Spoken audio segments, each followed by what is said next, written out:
Salam jumpa, shalom, salam sejahtera bagi kita sekalian, segenap umat Tuhan di mana saja kita berada, bersama dengan Gereja Toraja Jemaat Satria Kasih Klasis Makassar Timur.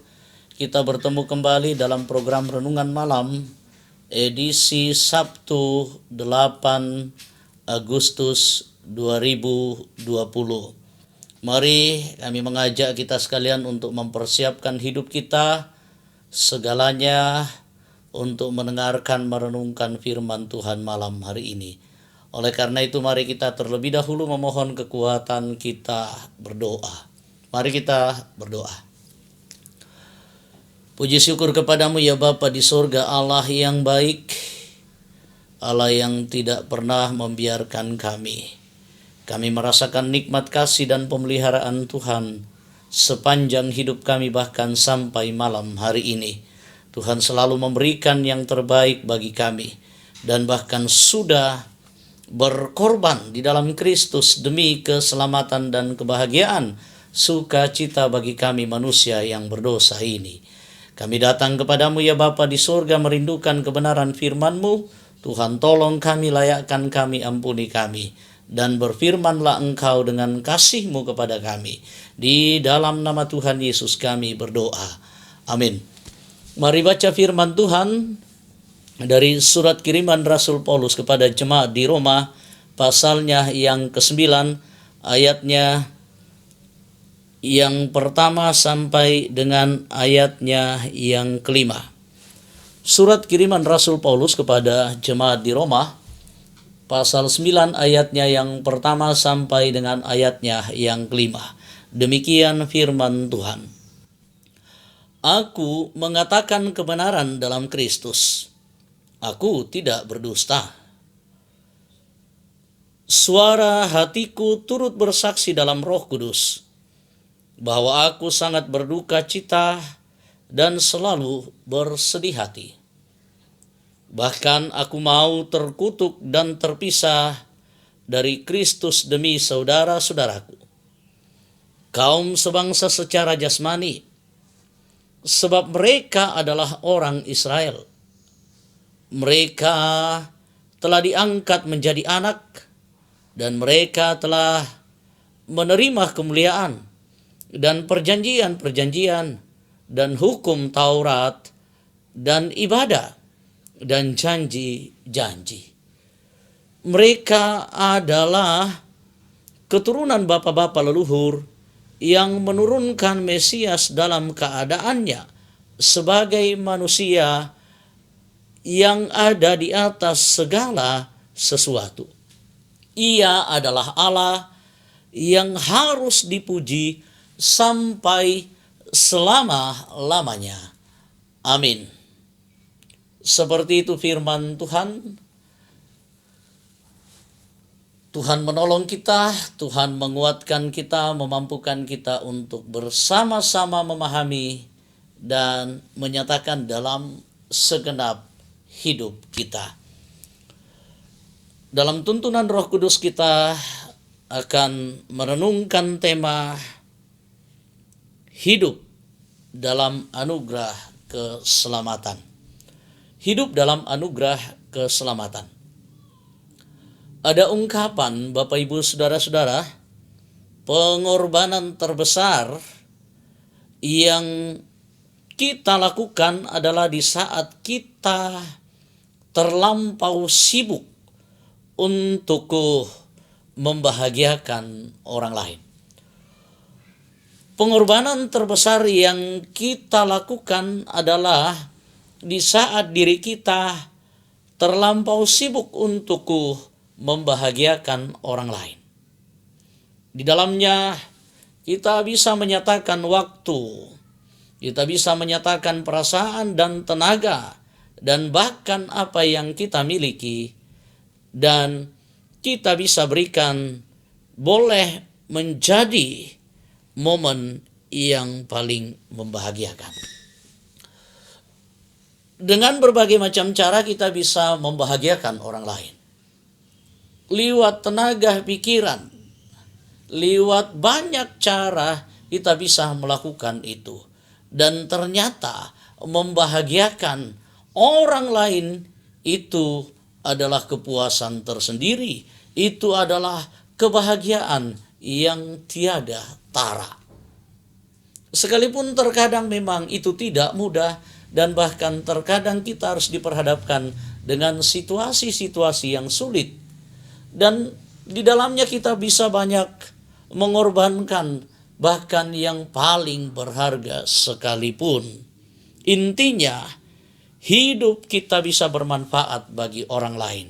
Meskipun terkadang banyak yang harus kita korbankan, bahkan kepada siapapun kita bisa melakukan itu. Firman Tuhan juga mengajak kita kasih dan pengorbanan kita bisa nyatakan bahkan kepada orang-orang yang membenci kita, yang tidak suka kepada kita. Nah, mari kita belajar dalam bacaan kita apa kata firman Tuhan dalam surat kiriman Rasul Paulus ini. Tetapi menarik juga kita melihat Galatia 2 ayatnya yang ke-20. Yang ini menjadi sebuah motivasi Rasul Paulus dan pengakuan Rasul Paulus bagaimana ia mempergunakan kesempatan dalam hidupnya untuk Kristus. Namun aku hidup, tetapi bukan aku sendiri yang hidup, melainkan Kristus yang hidup di dalam aku. Hidupnya untuk Kristus, bukan untuk dia lagi. Hidupnya untuk orang lain, bukan untuk dirinya sendiri lagi. Hidupnya untuk orang banyak. Dan Paulus, banyak yang dia lakukan, apapun yang dia lakukan, termasuk bagaimana itu dilakukannya kepada orang-orang membencinya, kepada musuhnya, kepada orang yang tidak menghargainya lagi, kepada orang yang tidak menerimanya. Bahkan kepada bangsanya yang sudah menghinakannya, yang sudah menganggap dia sebagai anak yang hilang. Dalam teks bacaan kita, Bapak Ibu, saudara-saudara, ia mengalami kegelisahan karena kehidupan bangsanya sebagai bangsa pilihan Allah, tetapi tidak mencerminkan kehidupan bangsanya itu sebagai orang-orang yang percaya, sebagai orang-orang yang menerima keselamatan itu, sebagai orang-orang yang menerima anugerah itu dalam hidupnya. Hidup mereka penuh dengan keegoisan, hidup dan cara mereka penuh dengan cara-cara yang tidak berkenan. Hidup mereka yang mengandalkan latar belakang mereka, hidup mereka yang mengandalkan kehormatan mereka, hidup mereka yang mengandalkan keterpilihan mereka sebagai bangsa pilihan Allah. Dan itu coba-coba diukur, dipakai untuk bergaul dengan Tuhan. Bapak, Ibu, saudara-saudara, ia benar-benar mengalami kegelisahan. Paulus mengalami kegelisahan. Ia resah dan gelisah melihat cara hidup umatnya yang tidak hidup menurut Injil. Dengan apa ia melakukannya? Ia merelakan hidupnya untuk Injil. Hidupnya untuk keselamatan bagi bangsa lain, bagi bangsanya, bagi orang lain. Kenapa? Karena ia begitu sangat mencintai orang Yahudi, mencintai bangsanya, dan tidak menginginkan bangsanya menjadi celaka dan binasa. Apa yang dia lakukan? Bapak Ibu, menarik sekali. Ia rela melepaskan kebahagiaannya sendiri. Ia rela melupakan kebahagiaannya sendiri.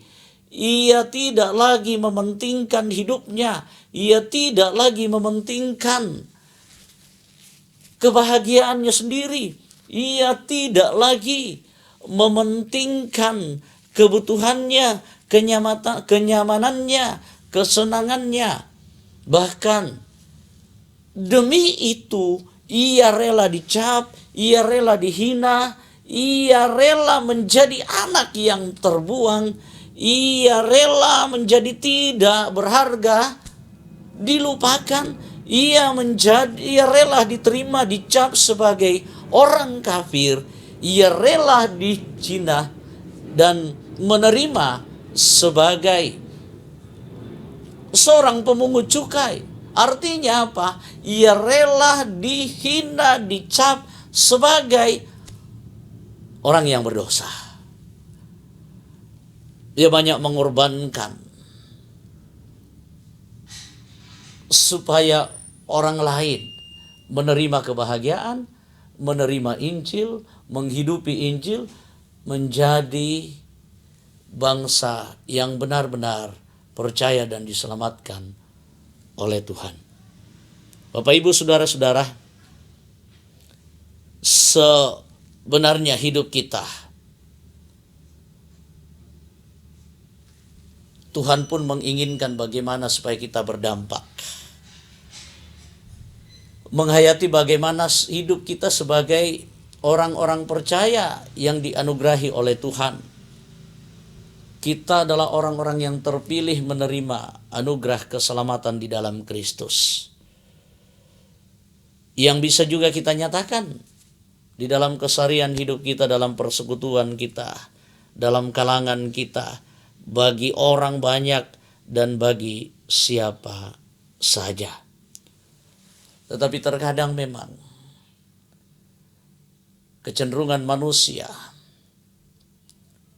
lebih disibukkan untuk kepentingan dirinya. Lebih disibukkan dengan memperjuangkan dirinya sendiri. Disibukkan dengan memikirkan dan melakukan semuanya yang berfokus pada diri sendiri. Apalagi kehidupan dalam postmodern saat ini lebih dipengaruhi dengan cara hidup yang individual. Orang berlomba-lomba ke sana kemari, tak perlu cara yang baik atau tidak. Yang penting dia bisa mendapatkan apa yang dia inginkan. Dalam cara hidup manusia yang individual dan modern saat ini, kepekaan akan kebahagiaan dan kesenangan orang lain terkadang terlupakan karena ambisi dan keinginan ego kita pribadi. Hakikat anugerah tercoreng karena manusia lebih memikirkan dirinya sendiri. Anugerah akan terus terasa dan nyata bercahaya dalam kehidupan kita ketika orang-orang yang sudah menerima anugerah keselamatan itu dapat menyatakan itu kepada orang-orang lain. Lebih juga bagaimana supaya hidup kita ini, kehadiran kita bisa membuat orang-orang lain menikmati dan merasakan kebahagiaan indahnya anugerah Tuhan itu yang begitu sangat luar biasa. Maka bagikanlah, teruskanlah itu. Sekalipun terkadang kita mendapatkan penolakan, sekalipun terkadang kita mendapatkan ketidaknyamanan, sekalipun terkadang kita dilecehkan, sekalipun pengorbanan kita terkadang tidak dihargai, kita enggak peduli. Tugas kita adalah menyatakan anugerah itu bagi siapapun. Roh Kudus memberkati. Amin. Mari Bapak, Ibu, saudara-saudara, kita mensyukuri firman Tuhan yang sudah kita dengarkan. Kita aminkan bersama dengan nyanyian, pujian, bukan dengan barang fana atau seperti yang kau ingini.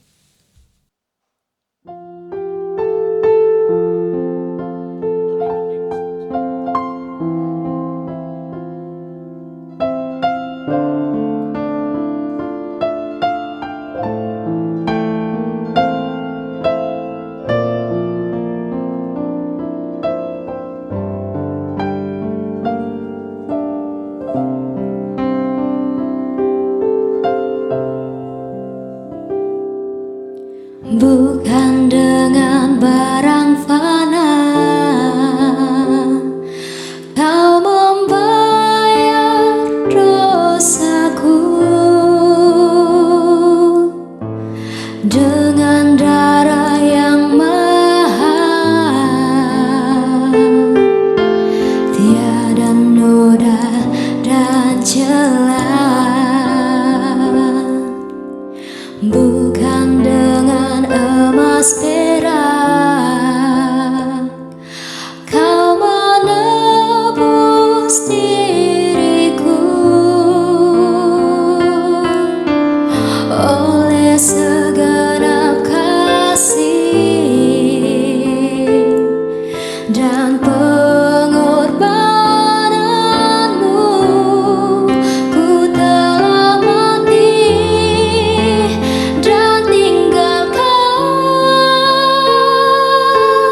bukan dengan emas perak.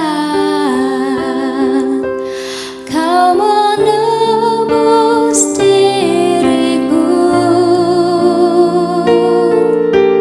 oleh segenap kasih dan pengorbananmu. Ku telah mati dan tinggalkan cara hidupku yang lama. Semuanya sia-sia dan tak berarti lagi. Hidup ini ku letakkan pada mezbamu ya Tuhan. Jadilah padaku seperti yang kau ingini.